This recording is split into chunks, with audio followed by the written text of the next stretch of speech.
Assalamualaikum warahmatullahi wabarakatuh. Perkenalkan, nama saya Reza Yadi Mega Putra. Di dalam video saya kali ini eh, ditujukan untuk membuat tugas satu mata kuliah manajemen komunikasi strategis, di mana eh, di dalam video ini saya ingin menjelaskan tentang teori adaptasi komunikasi.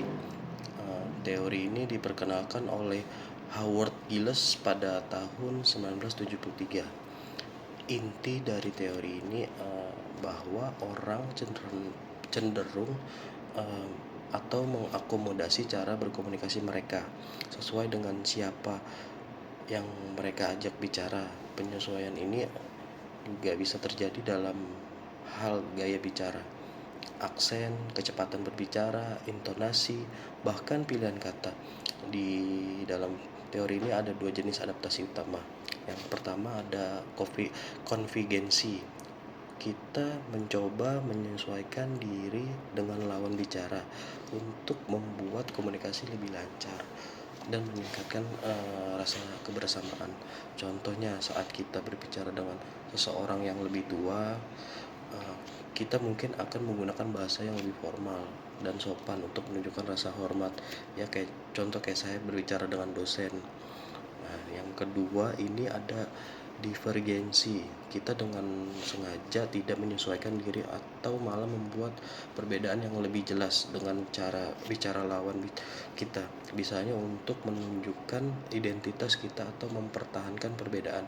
Contohnya ketika seseorang mempertahankan aksen daerahnya meski sedang berbicara dengan orang yang dari luar daerah untuk menunjukkan kebanggaan terhadap identitasnya.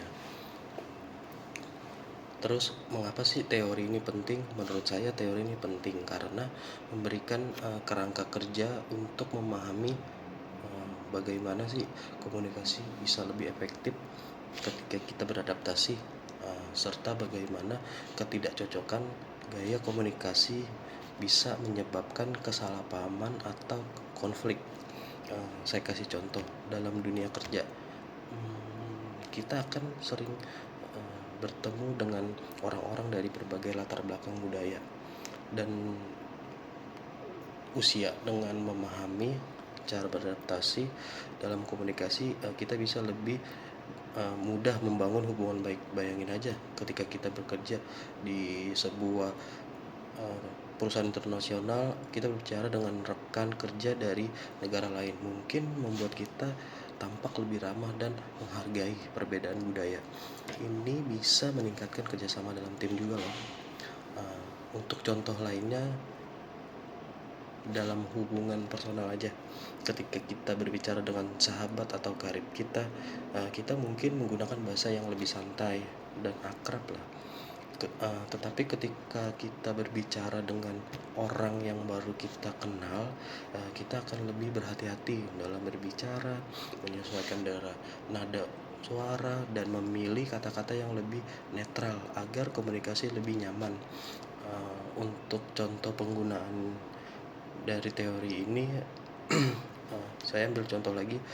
Ketika kita di tempat kerja, seorang karyawan baru mungkin dia akan lebih banyak mendengarkan pada awalnya dan menyesuaikan gaya komunikasi dengan cara timnya berbicara.